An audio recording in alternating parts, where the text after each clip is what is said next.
ఓం శ్రీ మహాగణాధిపతయే నమః. ఓం శ్రీ గురుభ్యో నమః. ఓం మహాసరస్వత్యై నమః. ఓం శ్రీమాత్రే నమః. ఓం నమః శివాయ. మనం శ్రీమద్ దేవి భాగవతాన్ని గత కొద్ది రోజులుగా చెప్పుకుంటున్నాం కదండి. మొదటి స్కందం నిన్నటితో పూర్తయింది. మొదటి స్కందంలో అంశాలను మనం తెలుసుకున్నాం కదా. వ్యాస మహర్షి దేవి భాగవతాన్ని రచించారు అని, వ్యాస మహర్షికి సుఖమహాముని పుత్రుడిగా జన్మించాడు అని, దేవి కృపతో వ్యాసుడు భాగవతాన్ని రచించాడు అని, తర్వాత విష్ణుమూర్తి యొక్క యోగ నిద్ర, మధుకైటబుల పుట్టడము, మధుకైటబుల వధ, తర్వాత హయగ్రీవుడు అంటే విష్ణుమూర్తి యోగ నిద్రలో ఉండగా శిరస్సు తెగి పడిపోవడము, దాంతో గుర్రంతల అమర్చడము, హయగ్రీవుని యొక్క ఆవిర్భావము, హయగ్రీవుడు అనే రాక్షస సంహారము, తర్వాత సత్యవతి నందనలు, తర్వాత వచ్చి సత్యవతి యొక్క పుత్రులు ఎలా పుట్టారు, తర్వాత ఆ యొక్క కురువంశం పాండురాజు జననము, ధృతరాష్ట్రం జననము, ఇవన్నీ కూడా మనం మొదటి స్కందంలో తెలుసుకున్నాము. మనం ఈ రోజు నుంచి ద్వితీయ స్కందాన్ని ప్రారంభం చేసుకుందాము. ద్వితీయ స్కందంలో ఏమేమిటి ఉంటాయా అన్నది మనం తెలుసుకునే ప్రయత్నం చేద్దాము. రెండవ స్కందంలోని అంశాలని 1-2 అధ్యాయాల ద్వారా మనం ఆ యొక్క కథని తెలుసుకునే ప్రయత్నం చేద్దాము. అందులోని ఏమేంటి ఉంటాయంటే, సత్యవతి జననము, భగవంతుడైన వ్యాసుడు ప్రకటితుడవ్వడము, ఈ వీటి గురించి మనం తెలుసుకునే ప్రయత్నం చేద్దాము. ఋషులు అడుగుతున్నారన్నమాట సూత మహర్షి వారిని. సూత మహర్షి, మీ ఈ అస్పష్ట వాణి మహదాశ్చర్యం కలిగించుచుంది. మా మనసులలో అనేక ప్రశ్నలు ఉదయిస్తూ ఉన్నాయి. తండ్రి ఇంట ఉన్నప్పుడే పతివ్రత అయిన సత్యవతికి వ్యాసుడు జన్మించాడు. తదుపరి ఈ పరిస్థితుల్లో సంతనుడు ఆమెను వివాహమాడి 7 కుమారుల్ని పొందాడు. మహానుభావ, నీవు నిష్ఠాగరిష్ఠుడవు. దయచేసి ఈ రహస్యాన్ని మాకు విస్తృతంగా తెలపండి అని అడుగుతున్నారనమాట.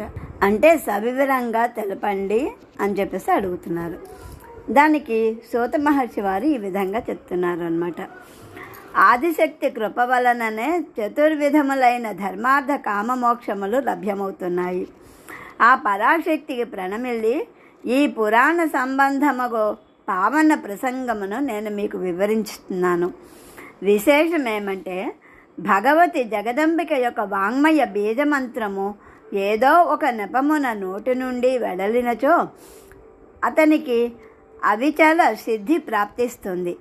ఆ దేవి కోరికలను తీర్చడానికి సదా తత్పరురాలై ఉంటుంది కనుక సకల మనోరథములను సిద్ధింపచేయు ఆ బీజమంత్రముతో చక్కగా భగవతి అయిన జగదంబికను నిరంతరము జపించాలి. ఇది మన అందరి పరమ కర్తవ్యము. ధార్మికుడు, సత్యప్రతిజ్ఞుడు, ఉపరిచరుడు అయిన ఒక రాజు ఉండేవాడు. చేది దేశమును అది అతని యొక్క రాజధానిగా ఉండేది. అతనికి ఐశ్వర్యములు బహుళముగా ఉండేవి. ఆయన బ్రాహ్మణ భక్తుడు, ఇంద్రుణ్ణి ఆరాధించేవాడు. ఆయన భక్తికి ప్రసన్నుడైన దేవరాజగు ఇంద్రుడు స్ఫటికమణులచే నిర్మించబడిన ఒక దివ్య విమానాన్ని అతనికి ఇచ్చాడు. ఉపరిచర మహారాజు ఆ విమానమును అధిరోహించి సర్వత్రా విహరింపసాగాడు. అట్టి విమానము ద్వారా ఆకాశ మార్గమున అతడు యథేచ్ఛగా సంచరిస్తూ ఉన్నాడు అన్నమాట. ఆ విమానానికి భూమి సంపర్కము లేకుండా చేసేవాడు. అతడు ప్రతిదినము ధర్మకార్యములను అనుసరించేవాడు. సకల జగములందు అతని ఖ్యాతి వ్యాపించింది. అతని పత్ని పేరు గిరిక, అంటే అతని భార్య పేరు గిరిక అన్నమాట. ఆమె మిగుల సౌందర్యవతి, అంటే చాలా అందంగా ఉండేదన్నమాట. రాణి ఉంటుంది అని. రాజగు ఉపరిచరునకు 5 కుమారులు ఉన్నారు. వారందరూ మిక్కిలి బలశాలురు, అపార తేజ సంపన్నులు. ఆ రాజు తన పుత్రులను వేర్వేరు దేశాలకు అభిషిక్తులను చేశాడు. ఒకానొక సమయమున రాజైన ఉపరిచరుని యొక్క భార్య ఋతుమతి అయి ఉంది. ఆమె స్నానం చేసి పుంసవన వ్రతమును ఆచరించింది. పతిదేవునకు తన కోరికను తెలిపింది. కానీ రాజునకు పితరుల ఆదేశమున వేటకై అడవికి వెళ్ళవలసి వచ్చింది. ఆ సమయమున అతని చిత్తము ఆ భామిని యందు ఆసక్తమై ఉంది. అతడు సౌందర్యవతి అయిన తన భార్యను పదే పదే స్మరించుకుంటూ ఉండేవాడు. ఇంతలో అతనికి వీర్యస్ఖలనం జరిగింది. అతడు ఆ వీర్యమును ఒక వటపత్రమునందు భద్రపరిచాడు.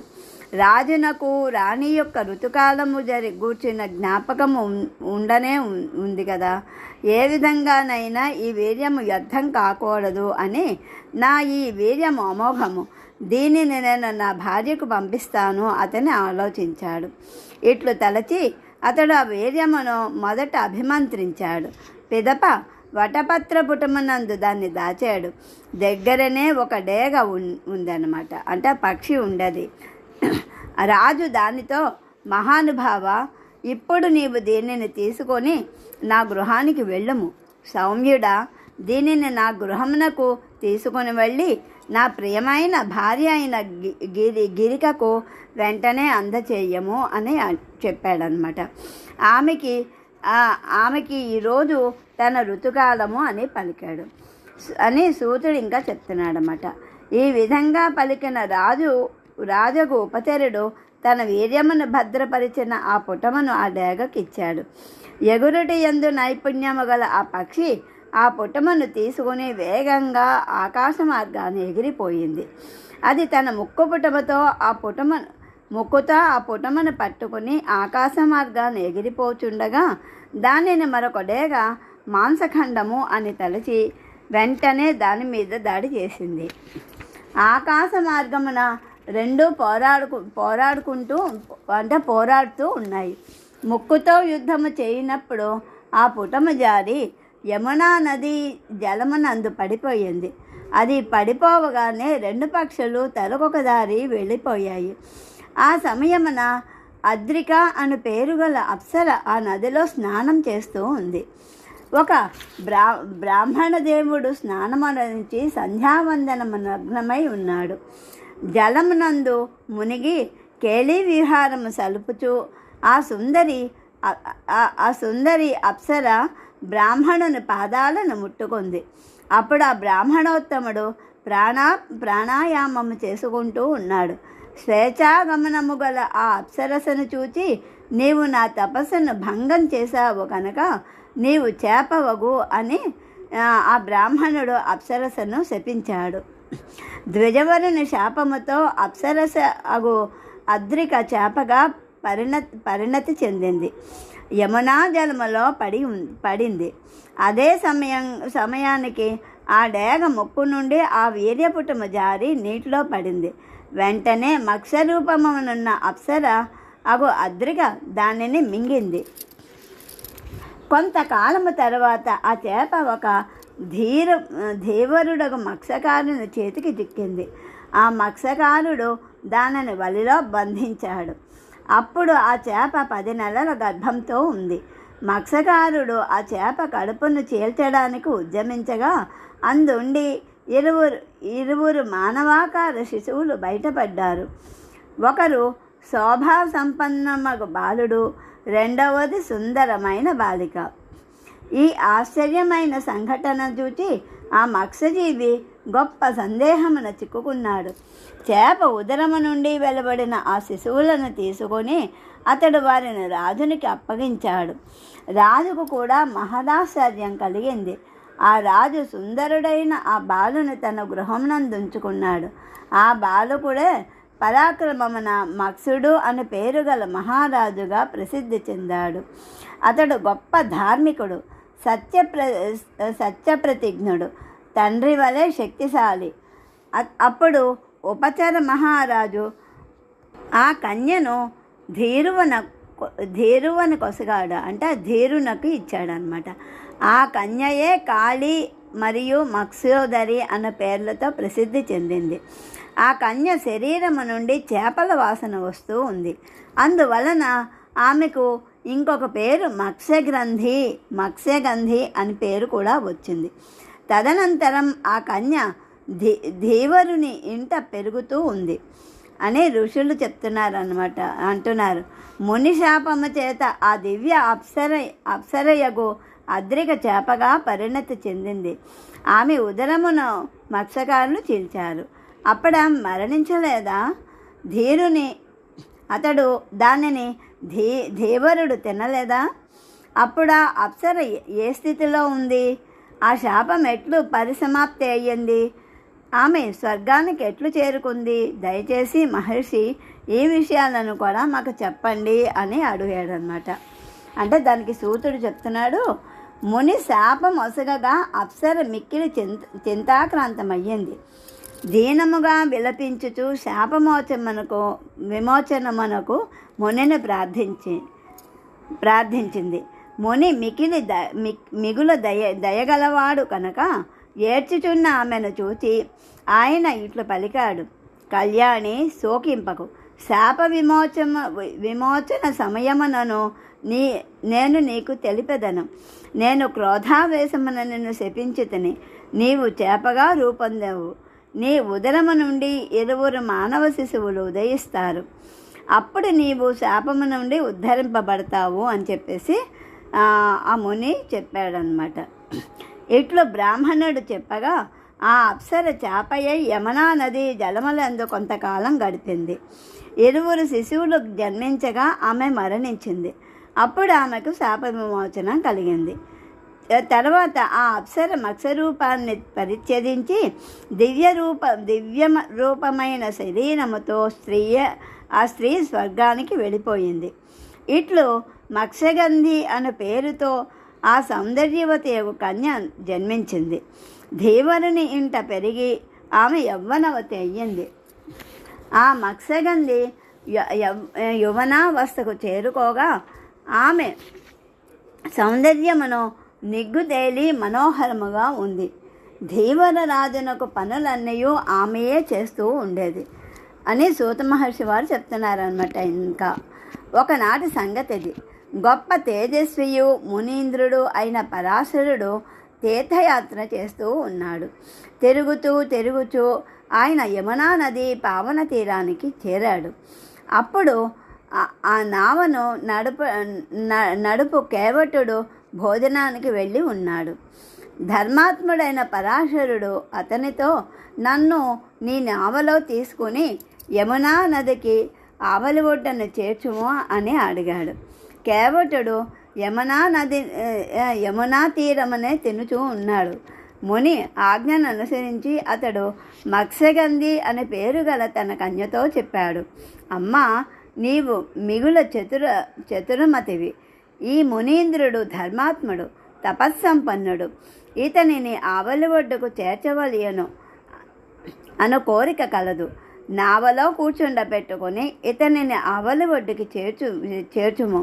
తండ్రి ఇట్లు పలకగా ఆ కుమారి మత్స్యగంధి మునిని పడవ మీద కూర్చుండబెట్టుకొని ఆవలి ఒడ్డునకు వెళ్ళసాగింది.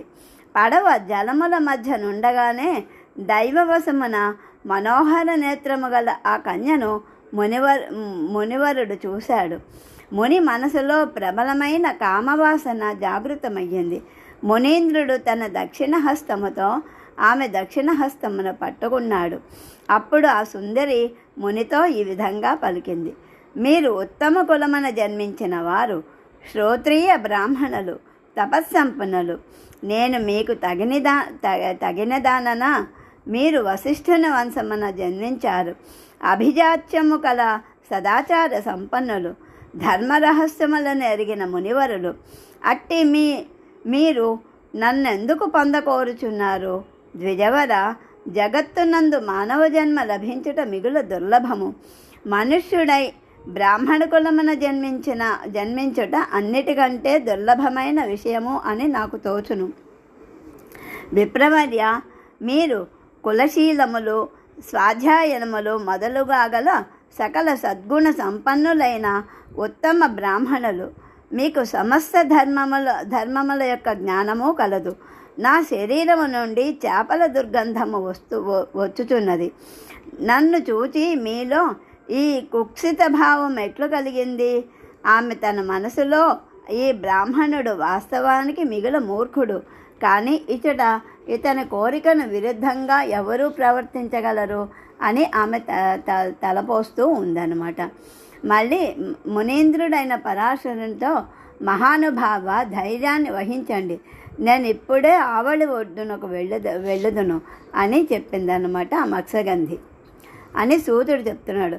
నౌక ఆవలి ఒడ్డుకి చేరింది. అప్పుడు ఆమె అతనితో అంది, మునీంద్ర, నేను దుర్గంధను.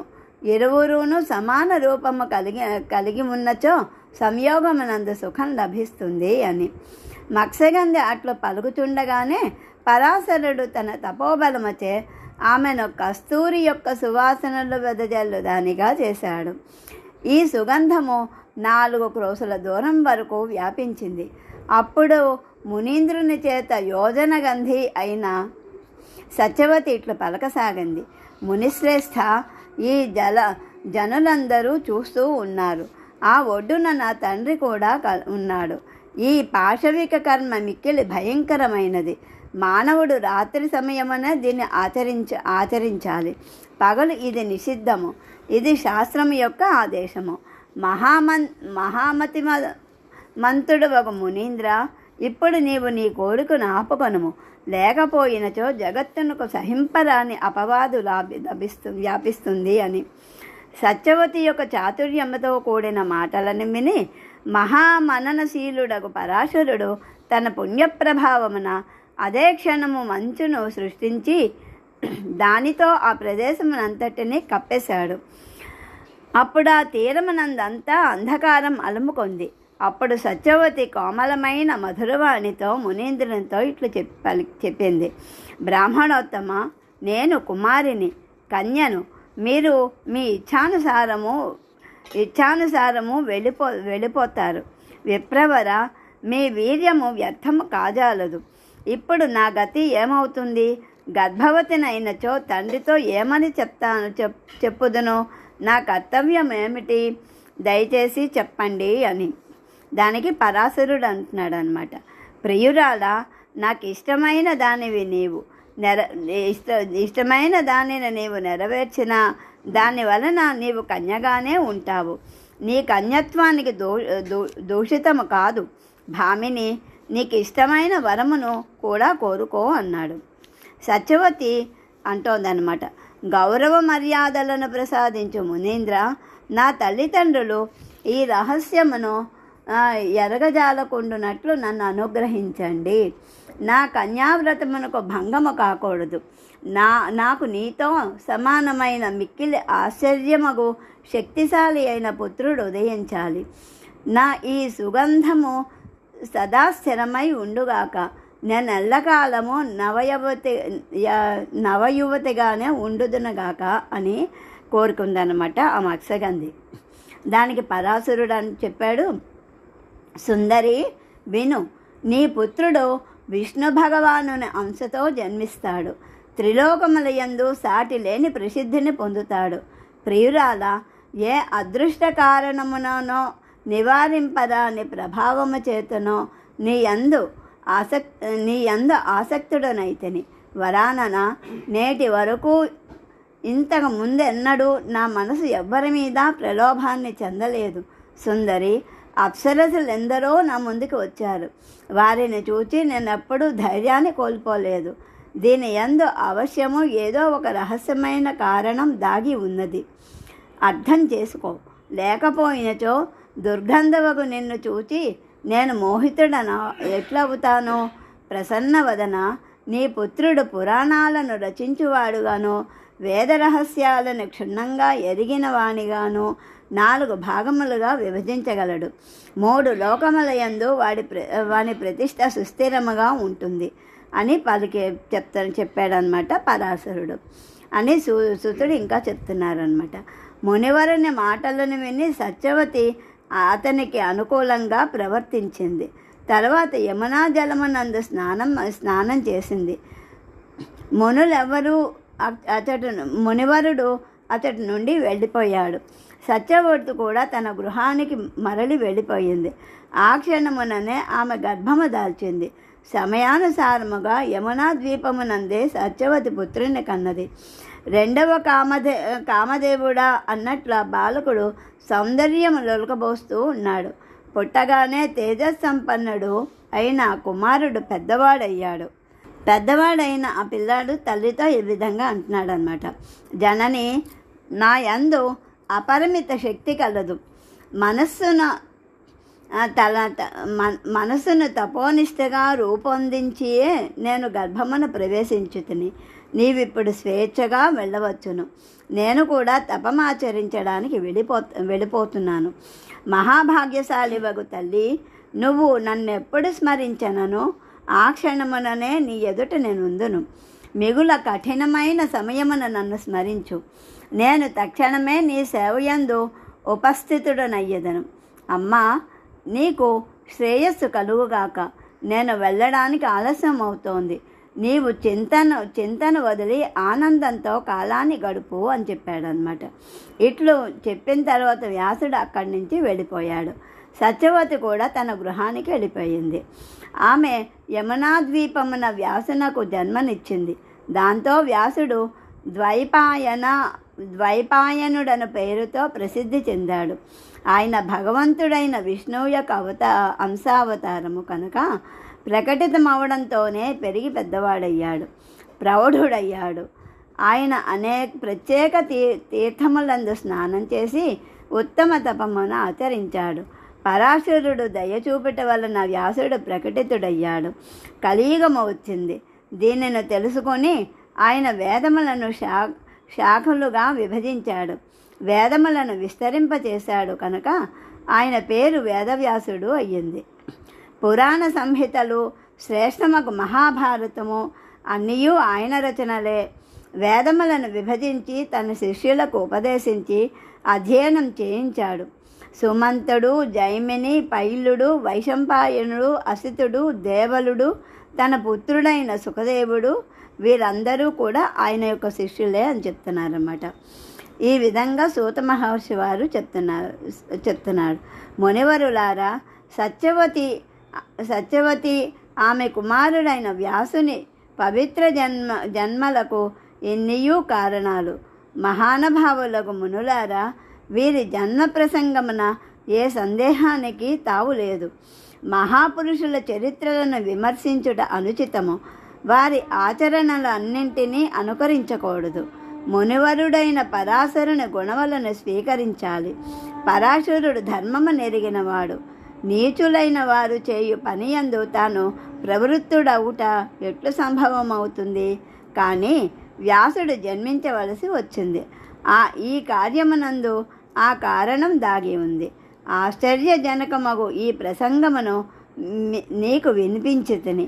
ఈ పవిత్ర ఉపాఖ్యానమును వినువారికి ఎప్పటికీ దుర్గతి కలగదు. అతడు సర్వదా సుఖంగా ఉంటాడు అని చెప్తున్నారన్నమాట సూతుల వారు. దీంతో దేవీ భాగవతంలోని ద్వితీయ స్కందంలో 1-2 అధ్యాయాలు సంపూర్ణం చేసుకున్నాము. రేపు తర్వాత కథని కొనసాగిద్దాము. శ్రీమాత్రే నమః.